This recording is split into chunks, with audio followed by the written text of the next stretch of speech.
I've got 25 mid-investment strats here that cost about 80 chaos or less per map, ordered by fun, not by how much currency they make. Number one, the breach farm that I was doing. I did it for XP and I still made a ton of currency. It was like 100 something or 130 per map if you sell the breach rings. Otherwise, it's just 100 chaos per map, somewhere around that. And I wasn't even doing the actual splinter tree. It was just doing an experience tree. So that is really fun to have 11 breaches in your map, exploding them all, and still surprisingly profitable. Number two, Delirium Mirror farming. Now, we're not farming the splinters. You'll be farming deli rewards. Milky did this earlier on his stream in his sheet, and that's where a lot of these strategies will be. Check that out down below. But the Delirium Mirror farming, you're just farming the Delirium rewards. So you use 4 Paranoia, or you sub one of those out for Beyond, and then 1 Mania. So you get 8 extra Delirium reward tiles and the 100% faster. It's a lot of fun. You're getting like 5 or 6 Deli Orbs per map, a bunch of random raw, everything from currency to div cards to whatever, and it's Deli. You're blasting lots of monsters, tons of fun. Number 3, Harbinger. It's just Harbinger farming, man. You get a bunch of Fracture Orbs. Fracture Orbs are going up. People want to fracture a bunch of different mods on all their gear this league. One tip though, Obelisk does not seem worth it. Do not do the Obelisk. Seems like it's kind of just not too good compared to the other farm. Number 5, Anarchy farming. This was a fun one. I did this as well. What you do is you get a bunch of rogue exiles in your map, and every unique monster in your map gets a few reward loot tiles like you would have from Legion. And so now we've got some big exiles. They're real juicy. They're ghosted. It's a little bit tricky to be able to do this, but they got a lot of rewards. You can get some fractures. You can get some currency. You kind of just get a bunch of stuff, and it's really fun. The Blight, you put a Blight on there. You can add a June mission chance, and even those guys will have the rewards. The Blight pump points, where it's only a lane full of bosses, and then all of those bosses have rewards, and it just shoots stuff out of the Blight pump. It was genuinely a lot of fun. Number 5, Legion. Legion is fun. It's not so profitable though, but the scarabs are a lot cheaper than they were early in the league. And you can kind of just blast Legion just like you were before, pick up an inspired learning, you know, whatever your clear projectile build, ignite, whatever. It's still fun. You could still make some currency, probably a little bit more than you were early league. But even then, it's probably not that good, okay? Just expect it to not be that good, but it still could be fun if you just want a fun little farm to do for a bit. Number 6, Expedition Remnant farming. Empyrean did this. Had a little video about it. The scarabs were just so damn cheap. The logbooks are really cheap though too, but that's fine because you are using the Remnant scarab, which is going to give you a ton of extra rewards, a ton of extra loot, but also they're going to be very tricky. So you're going to have to be very careful that you, at least it's the big boom, right? You're going to have a big boom, okay? And you just check. Make sure you're not doing the immune to whatever. Make sure you're not doing something that bricks you if you're ignite. Don't do the avoid. That does sound like a fun one. And if you like any of these strategies, if you have made any currency off these, please like and subscribe. It means the world. A bigger EP has always been my dream, and unfortunately, I don't have a big enough one yet. So thank you. Number 7, Maven Boss rushing. This is destructive play on Silo or just doing Shaper Guardians or Conquerors.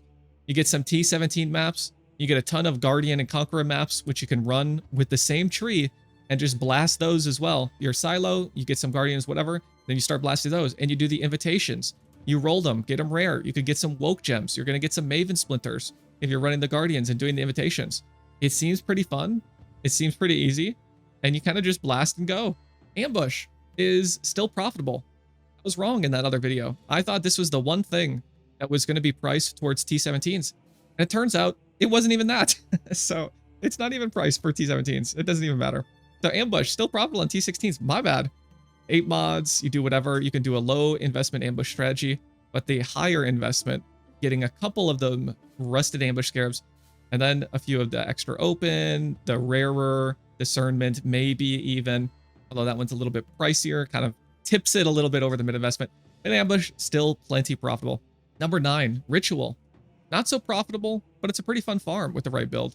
You get spiky rewards. You can get some fractures, good synth implicits. You're getting omens that people want, like amelioration for 40C, the white socket color, a 6-link one. You know, there's a bunch of random things you can get. The invitations, you know, every once in a while there's going to be a ritual with a guy and he's going to say like, whoa, ho, ho, ho. And you're going to say like, yo, that's the affliction guy. And then when you go to your windows, every single reroll is going to give you an invitation to him. So when you fully invest in a ritual and you get like 5 reroll windows, you get 5 of those boss invitations. Pretty cool. Number 10, beast farming. It's just beast farming. We're starting to get to the ones that probably won't be the most fun, but are still going to be pretty profitable. Beast farming. You just farm beasts. I believe you still do it in white maps. Pretty accessible, pretty easy. It's going to be lucrative. Mirror crafters need them beasts. They need them break murals. You know, everybody needs that. And if you get some Kirek beasts, that's going to be your own farm later on too. You just use the Kirek mission beasts, reset him, get some chisels. Easy. Number 11, T17 map farming. You get to be a serf for all the streamers farming T17 maps. Thank you. Just blast map drops on Strand, get some fortresses, and sell them to all the unrelatable big belt streamers. Number 12, Veiled Orb farming. This is just blasting Katarina. Veiled Orbs are like 7 or 8. They may be even 9 by the time this video comes out. They're just going up so fast as people consume them so quickly for all of these big crafts. They might even be like 12 plus again, just like last league as the league goes on. So Veiled Orb Katarina farming seems like, from what I've heard, it's about a 30% drop chance.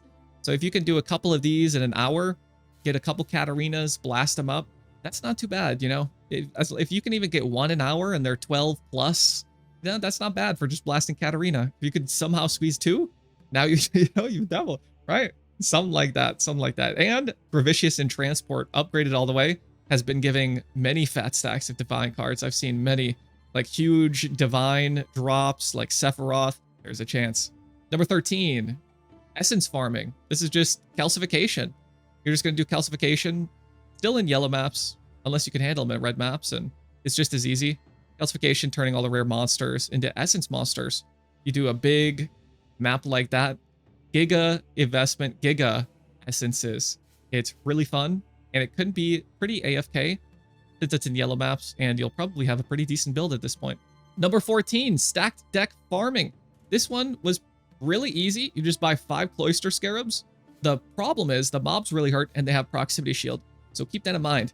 If you don't do proxy shield, or if you're a squishy build, this will be a rough one. But it's really easy. You get a bunch of stacked decks. You sell them all because you're not a degen, and you can control your impulses. Number 15 is just doing small shipments. I just wanted to throw this in here. Small shipments, you get a couple div.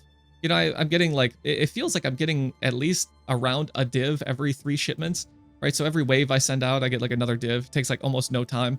Just go bloom, bloom, bloom, bloom. And who knows, with the patch coming out on Friday, maybe the big shipments with lots of dust will start absolutely printing like we've always wished they would. Number 16, Heist blueprints. BP farming. Heist bases and certain replicas are huge spikes right now. Everybody is going to be milling through and destroying all of these amulet and ring bases, trying to do the reflective mist on them to get some absolutely nutty, busted, insane stuff. So as the league goes on and the supply goes down, you will be making even more. Otherwise, you just get some random bubblegum currency. Number 17, farming logbooks. Tujen or Rog. You just run the books for the artifacts, the little blue swirl, click them. You use your artifacts and you make profit. It's not a gamble. If you think Tujen's a gamble, that's a skill issue. You need to count all your currency. Getting currency from Tujen is not a gamble. It's never been a gamble. It's only a gamble in your mind if you literally only look at divines and chaos orbs, and that's it, ignoring everything else. There's a reason people farm them. There's a reason the books cost something. There's a reason the exotic coins cost something. Blight. This one's kind of iffy. I don't know if Blight in maps are going to be that good of a strat. Blight Ravage right now are selling for 40C plus in bulk. T16s are only like 12C, which really sucks. I haven't seen too many people doing Blight. Someone's doing them to get Blight Ravage maps to sell.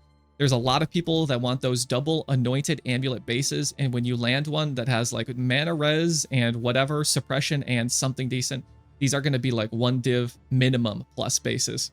Low investment harvest. This one probably kind of sucks. I just figured I'd throw this one on there. You could probably combine it, just throw it on with some other pack size farm or something like that. Get a little bit of extra juice. This one's really weak. I probably shouldn't even have put this on there. I just want to round it out, I guess. I don't know. Low investment harvest kind of sucks. Let's be real. It's kind of giga investment or nothing. It feels like for legitimate farming strategies. Sure, you can make a couple div, but for the legit ones. Plus, is it really that fun? Farming blight maps. This is so easy, although it's not too fun. Blight farming in the map, the blight map with the one pump, right? The big one. You buy the maps. They're so damn cheap. You make your currency so easily off of them. You just build towers and click chests, and that's it. It's so accessible on so many builds. Simulacrums. Speaking of cheap things, this is also super boring, but even more AFKable than Blight. Sim farming. You just go in there. They're 30C. You kill stuff. It's bubblegum everything. Maybe you get a voice, a split personality, a good cluster. You literally cannot lose money on these. I swear you could make it to like wave 10 and you'd still get your like 28 chaos back. It's insane. You could do an AFK cast on stun build on Chieftain. Just DD scavenging memes, ignite, and all that. Almost fulcrum, but standing still, pretty much. Number 22, rolling flasks. We got to the unfun ones. You just sit in your hideout, alt spam them, buy 85 bases, alt spam them. Random flasks with whatever, just price check. If it's got a T1 mod, price check. If it's got gain 3 charges, you know, augment it for something decent, or leave it for a craft and just sell it. It's crazy money. It's so easy. It's so free. And then the last one, Kirak Beast Chisel quote farm. You just buy the Kirak mission beasts. You do the bestiary thing. You get a bunch of Kirak missions, and then you just buy chisels from them. Use a random mission. Don't complete the map. You just use it to reset his window, and then you go again. Anyways, this was a very quick recording of mid-investment strategies that cost less than 80 chaos. Hopefully you enjoyed these. Hopefully you have fun, and hopefully you're making some pretty good currency, because it's a pretty fun league, and you deserve not to be poor so that you can enjoy this league, get a bunch of currency, have a cool build, maybe even do T17s or some of that content you've always wished you could do. All right, like and subscribe. Bye.